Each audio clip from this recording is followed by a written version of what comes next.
everyone, a very good evening to all of you. Welcome back to my channel. कैसे हैं आप सभी? I hope आप सभी बहुत अच्छे होंगे.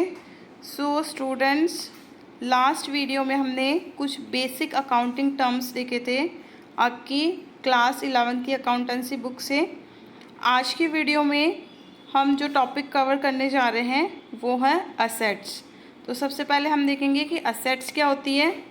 उसके बाद में क्लासिफिकेशन ऑफ असेट्स को हम डिटेल में देखते हैं. तो चलिए शुरू करते हैं. असेट्स का क्या मीनिंग होता है? हिंदी में इसको बोलते हैं संपत्ति. ठीक है, अब देखते हैं इसकी डेफिनेशन क्या है. Anything which is in the position और is the property of a business enterprise including the amounts due to its from other is called an asset. ठीक है, कि ऐसी कोई भी चीज़ जो बिज़नेस की प्रॉपर्टी है, उसकी पोजीशन में है, या ऐसा कोई भी ड्यू अमाउंट जो उसे अदर्स पर्सन से रिसीव होगा, that is called an asset. उसे असेट या संपत्ति बोला जाता है. देखो, जैसे कि यहाँ पे रिलायंस लिमिटेड है, ये एक बिजनेस एंटरप्राइज है. तो इसकी असेट्स में क्या क्या इंक्लूड होगा? Cash, bank balance, stock, furniture, machinery, land and building, bills receivable, money owing bye debtors. ठीक है, ये सब चीज़ें मिला के इसकी असेट्स कहलाएंगी. अब देखते हैं असेट्स की या संपत्ति की विशेषता या कैरेक्टरिस्टिक्स क्या होती है. जो असेट्स हैं वो वैल्यूएबल होना चाहिए. ठीक है, मतलब उससे बिजनेस की वैल्यू ऐड होनी चाहिए, बिजनेस की ग्रोथ होनी चाहिए, बिजनेस को किसी ना किसी तरीके का बेनिफिट होना चाहिए. Second, it must B owned by business. ये पूरी तरीके से बिजनेस की अपनी संपत्ति होनी चाहिए, अपनी प्रॉपर्टी होनी चाहिए. ठीक है, जैसे रिलायंस लिमिटेड की जो लैंड एंड बिल्डिंग है, अगर उसने रिलायंस इंडस्ट्री ने ऑन कर रखी है तभी वो उसकी असेट कहलाएगी. किसी और की लैंड और बिल्डिंग को रिलायंस लिमिटेड अपनी संपत्ति, अपनी असेट नहीं बोल सकता है. It must be acquired at a measurable money cost. ठीक है, कुछ उसकी मनी कोस्ट, कुछ उसकी मनी वैल्यू मॉनेटरी टर्म में होनी चाहिए वो. Now classification of assets. Assets are classified into 3 parts. Fix assets, जिसे कि आप नॉन करंट असेट भी बोल सकते हो, करंट असेट्स, एंड थर्ड और लास्ट वन इज फिक्टिशियस और नॉमिनल असेट. अब देखो, ये जो फिक्स असेट है इसे आप फर्दर 2 पार्ट्स में डिवाइड कर सकते हो, tangible assets and intangible assets. ठीक है, चलो अब डिटेल में देखते हैं कि क्या होती है ये. सबसे पहली है फिक्स असेट, जिसे कि नॉन करंट असेट भी बोल सकते हैं. देखो, नेम से ही शो हो रहा है कि नॉन करंट है ना, मतलब कि ये करंट टाइम पीरियड से बिलोंग नहीं करती है, ये फिक्स्ड है. तो those assets which are held for continued use in the business for the purpose of producing goods and service.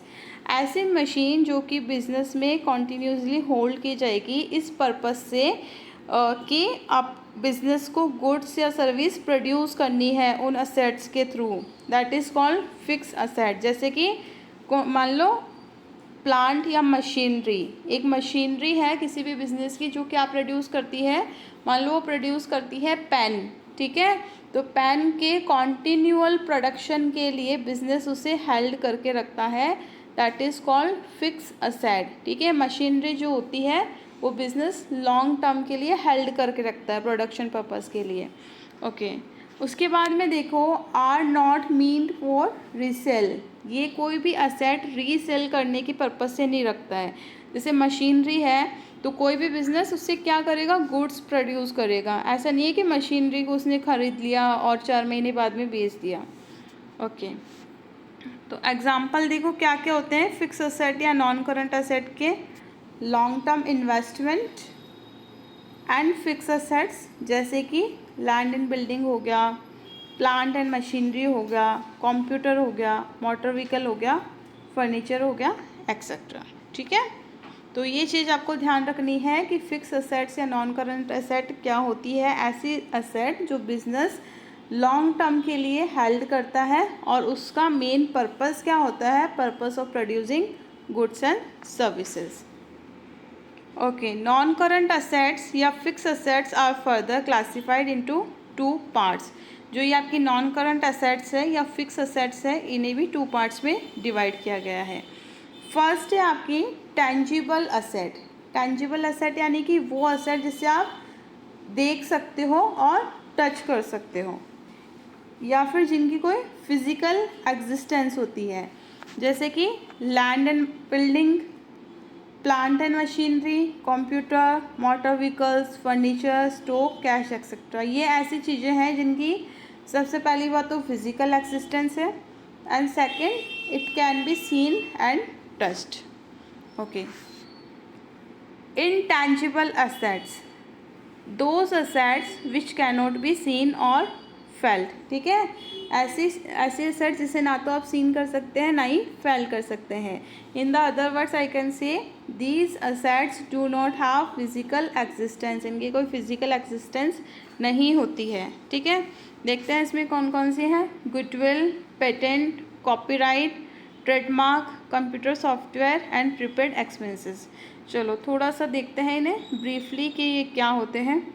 First is goodwill. देखो, गुडविल का सबसे इजी या जनरल मीनिंग आप ले सकते हैं, गुडविल इक्वल्स टू रेपुटेशन। ठीक है, जैसे सपोज करो एक वॉच है टाइटन की जो कि मार्केट में अवेलेबल है 15,000 रुपीज़ की।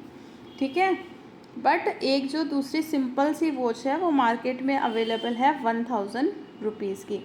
दोनों के सेम फंक्शंस हैं, फंक्शंस में कोई ज़्यादा डिफरेंस नहीं है, बट एक कस्टमर है वो सेम फंक्शन वाली वॉच में से उसने किसको चूज़ किया, टाइटन को चूज़ किया, और टाइटन के लिए वो 15,000 रुपये पे करने के लिए रेडी है।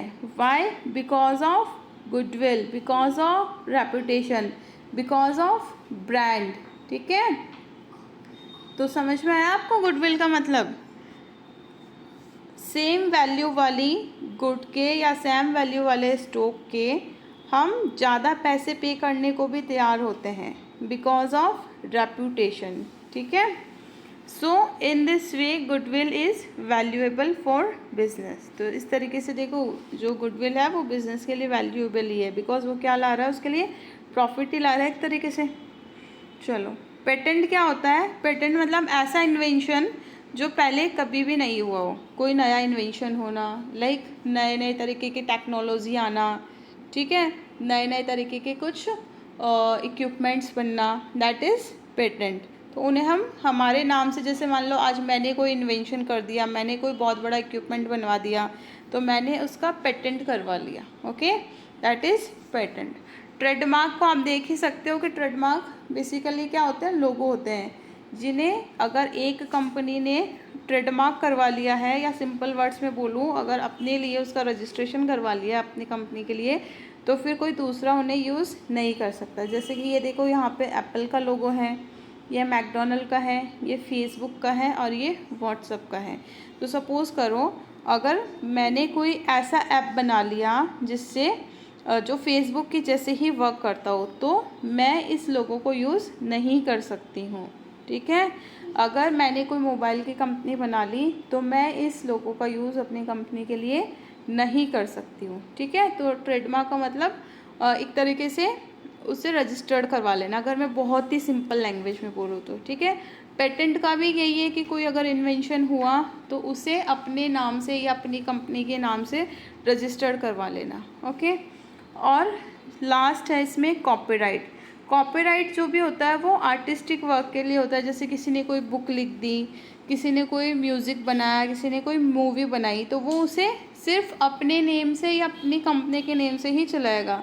देखो, एक चीज़ आप यहाँ पे ध्यान देना कि जब भी तुम अब नेक्स्ट टाइम कोई मूवी देखोगे या कोई गाना सुनोगे, तो उसमें एक चीज़ का ध्यान रखना, डिस्प्ले में आता है all copyrights are reserve to जो भी कंपनी का नाम है। जैसे टी सीरीज़ का म्यूज़िक है या मूवी है तो टी सीरीज़ का, संजय लीला भंसाली की मूवी है तो संजय लीला भंसाली का। ठीक है, इस चीज़ को आप नोट करना, all copyrights are reserve to T Series. ठीक है, तो कॉपीराइट का यूज़ होता है किसी भी आर्टिस्टिक वर्क के लिए।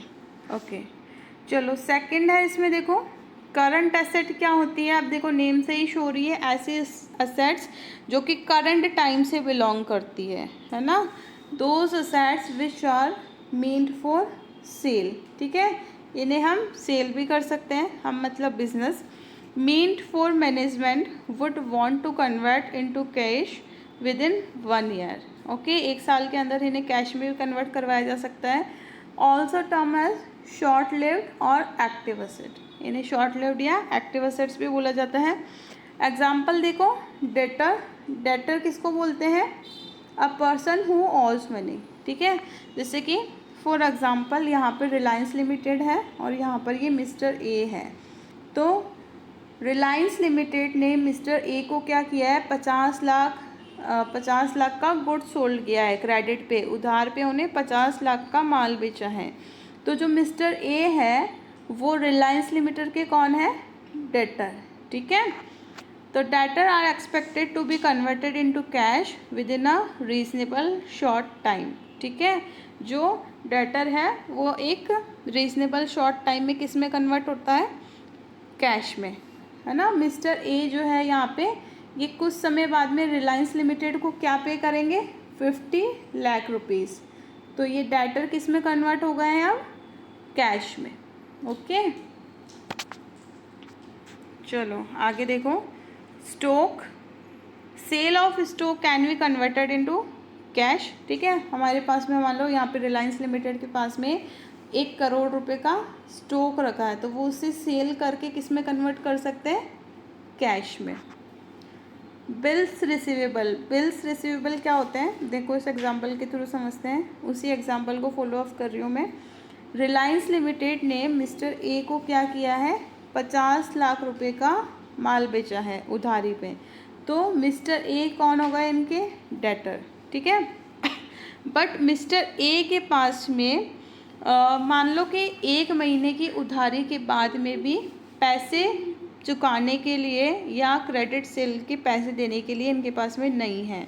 तो ये क्या करेंगे, एक बिल लिखेंगे और बिल पे लिखेंगे कि मनी विल बी पे after a short period, short period mention कर देंगे, लाइक सपोज करो 3 मंथ्स 4 मंथ्स, ठीक है, कि आपको 3 महीने बाद 4 महीने बाद में पैसे रिसीव हो जाएंगे। तो ये देखो डेटर किस में कन्वर्ट हो गया है अब आपका, बिल्स रिसीवेबल में या फिर BR में, शॉर्ट फॉर्म में बोलूँ तो मैं, ठीक है। और ये BR इन फ्यूचर 3 महीने बाद या 4 महीने बाद जो इन्होंने बोला है, ये BR किस में कन्वर्ट हो जाएगा, कैश, ओके। तो ये देखो BR converted into cash after the given period time by mister E, okay. चलो सबसे लास्ट में है फिक्टिशियस और नॉमिनल असेट्स। तो देखो नेम से ही शो हो रहा है कि ये फिक्टिशियस असेट है ना, ये कोई असेट है ही नहीं एक्चुअल में देखा जाए तो these are the asset which cannot be realised in cash, ना तो आप इन्हें कैश में रियलाइज कर सकते हो और ना ही इनसे आपको कोई फर्दर बेनिफिट डिराइव हो सकता है। तो देखते हैं फिर क्या होता है इनका। ये इंक्लूड होती है कहाँ पर, डेबिट साइड में प्रॉफिट एंड लॉस अकाउंट के, ठीक है। ये देखो कुछ इस तरीके से इन्हें लिखा जाता है, प्रॉफिट एंड लॉस अकाउंट के डेबिट साइड में फिक्टिशियस असेट। इसका एग्जांपल है एडवर्टाइजमेंट एक्सपेंसेस, ओके। तो these assets are not really assets but are shown on the asset side only for the purpose of transferring them to the profit and loss account over a period of time, ठीक है। तो आज के इस video में इतना ही। I hope assets क्या होती है और असेट्स का क्लासिफिकेशन आपको अच्छे से समझ में आया होगा। अगर वीडियो अच्छा लगे तो please like comment and subscribe ज़रूर करें और आप आपके सजेशंस भी कमेंट बॉक्स में लिख सकते हैं। Thank you for watching the video, take care, bye bye.